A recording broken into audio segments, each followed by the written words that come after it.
नमस्कार। आज की इस वीडियो में बात करेंगे बिजली बिल 2021 के बारे में। ये जो हमारा बिल है ये अक्टूबर 2021 का बिल है, यानी प्रेजेंट टाइम का बिल है। बात करेंगे इसमें जो चार्जेस सरचार्जेस लग के आते हैं वो कौन कौन से होते हैं, क्यों, कैसे और कितने रुपए बनकर आया है, ये हम किस प्रकार से कैलकुलेट करते हैं इस बिल को। इस बिल से जो भी जरूरी जानकारी होगी इस वीडियो में हम कवर कर लेंगे। साथियों, हमने जो है इस वीडियो में दो बिलों का एग्जाम्पल लिया है। दोनों बिल अक्टूबर 2021 के यानी कि प्रेजेंट टाइम के बिल हैं। पहला बिल हमारा ये है, दूसरा बिल ये है। साथियों, जैसे कि हम सभी को पता है यूपीपीसीएल यानी Uttar Pradesh power corporation limited के अंतर्गत 4 विद्युत वितरण कंपनियां आती हैं, जिनके इस प्रकार से कुछ नाम हैं: मध्यांचल विद्युत वितरण निगम लिमिटेड, पश्चिमांचल, दक्षिणांचल और पूर्वांचल। जो हमने आज की इस वीडियो में दो बिलों का एग्जाम्पल लिया है, ये दोनों बिल डीवीवीएनएल यानी दक्षिणांचल विद्युत वितरण निगम लिमिटेड के हैं। साथियों, हमारे जो पहला बिल है कुछ इस प्रकार से है।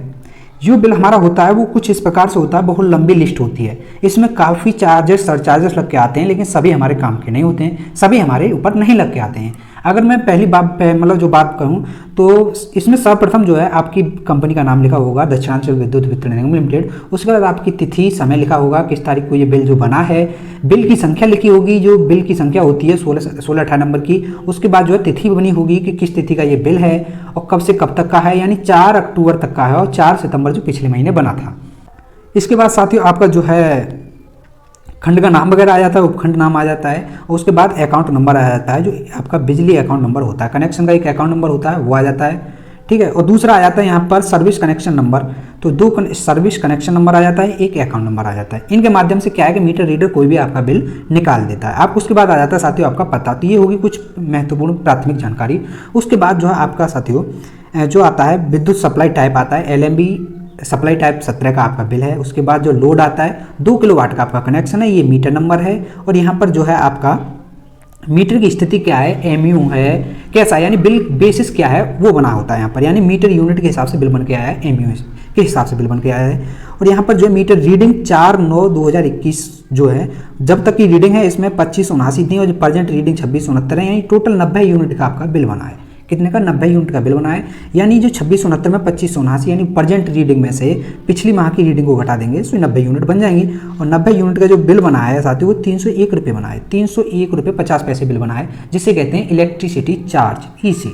उसके बाद आता है साथियों FC यानी फिक्स डिमांड चार्ज, जो बना होता है फिक्स डिमांड चार्ज वो हुआ है, ठीक है। यहाँ पर तो फिक्स डिमांड चार्ज हमारा 135 रुपये है, FC जिसे कहते हैं हम 135 रुपये लगा है। उसके बाद साथियों यहाँ पर है एक ED इलेक्ट्रिसिटी ड्यूटी, यानी EC प्लस FC का जो 5% बन करके आता है वो होता है इलेक्ट्रिसिटी ड्यूटी, ठीक है। और जब आप इन EC, FC और ED को जोड़ देंगे, किसी का भी बिल हो तो आप EC, FC, ED को जोड़ देंगे तो आपका करंट माह का जो बिल आ जाएगा वो बन के आ जाएगा, यानी इस महीने का आपका जो बिल बन के आया है वो वाला। उसके बाद साथियों ये 200 रुपये 72 पैसे लिखे हुए हैं करंट माह के बाद, वो होता है आपका बकाया राशि पर लगने वाली ब्याज। और ये जो होती है ये वो है बकाया राशि, ठीक है। जो बकाया है आपका ये बकाया राशि है।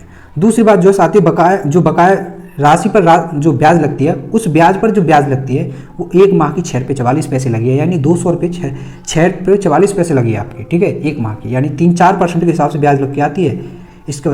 और 60 रुपये ये लग के आई है, जो बकाया राशि उस पर लग के आई है, यानी टोटल, यानी आप इनको जोड़ देंगे तो आपको जो 4121 रुपये आपको ये कुल देय राशि है, यानी ये आपको जमा करना है। इस प्रकार से करंट माह का बिल देख लिया आपने, बकाया राशि पर लगने वाली ब्याज देख ली और बकाया राशि देख ली। टोटल जो धन आपको जमा करना है वो 4121 रुपये जमा करना है, ये आपने देख लिया, ठीक है।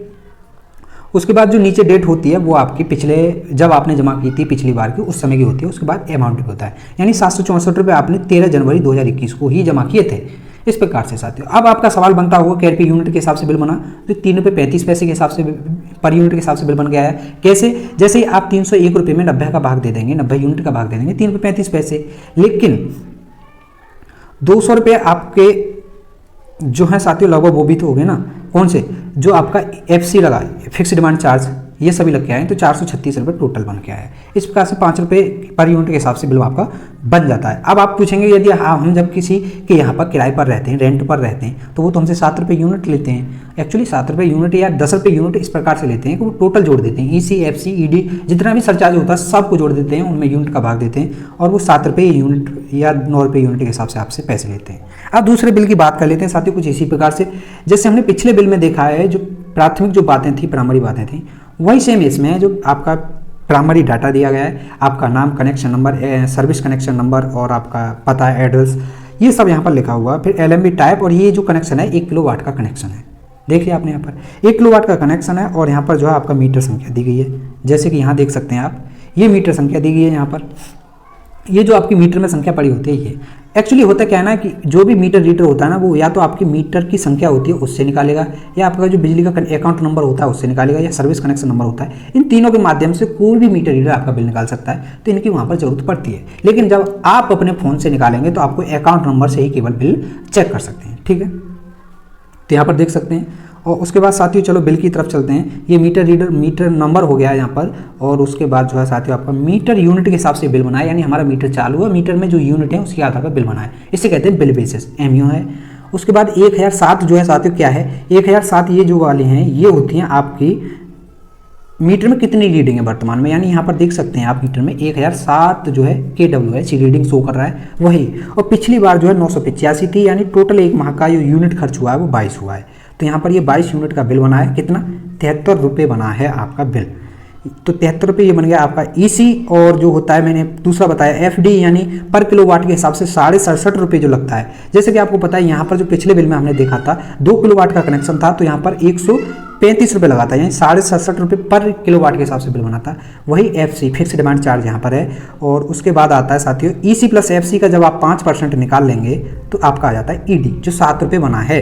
और इन तीनों को जोड़ने के बाद जो बिल बनता है आपका, वो बनता है करंट माह का बिल 148 रुपये, जो यहाँ पर बना है, यहाँ पर देख सकते हैं। फिर उसके बाद साथियों ये जो वाला बिल है, करंट माह के बाद तुरंत बाद आता है आपका जो है बकाया राशि पर लगने वाली ब्याज जो होती है, वो होता है यहाँ पर साथियों। ठीक है, जब भी आपका भी माफ होता है ना, जो ब्याज माफ होती है तो वो यही माफ होती है। उसके बाद जो बकाया टोटल राशि है 5745 रुपये, ये बकाया राशि है, मूल बकाया राशि जिसे कहते हैं।